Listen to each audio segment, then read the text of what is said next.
Okay, so our question is, how long will it take an investment of $25,000 to grow to $80,000 if the rate's 7% compounded continuously? Okay, so since we see continuously, the formula is A equal P e to the RT.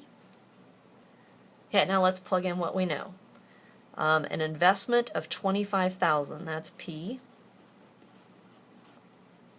We want it to grow to this amount, so this is what we want to end with.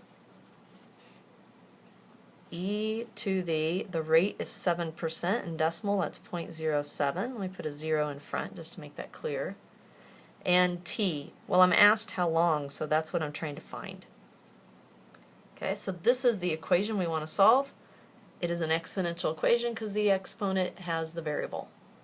Alright, so first step is to isolate the exponential portion, which is just the base with the exponent. So this number in front needs to go to the other side. This is multiplied, so I divide it. So 80,000 divided by 25,000 equals e to the 0.07t.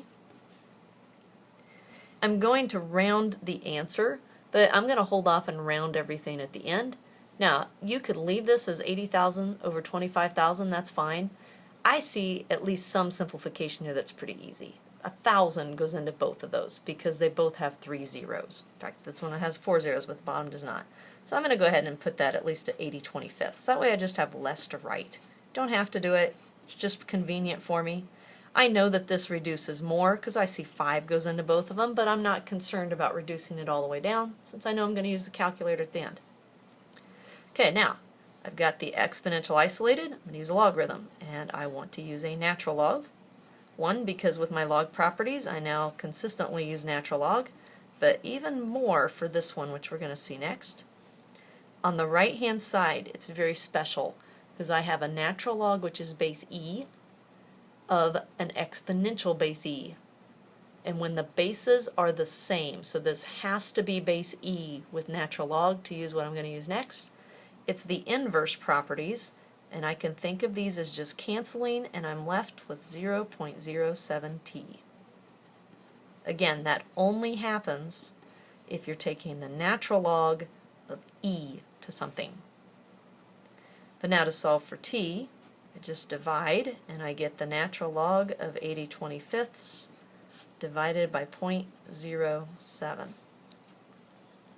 And put that in for my approximation.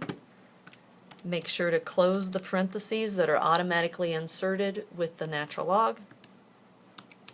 Divide by 0.07, getting about 16.6. It said 2 decimal places, so 6.2. And this is in years. So 16.62 years for this problem.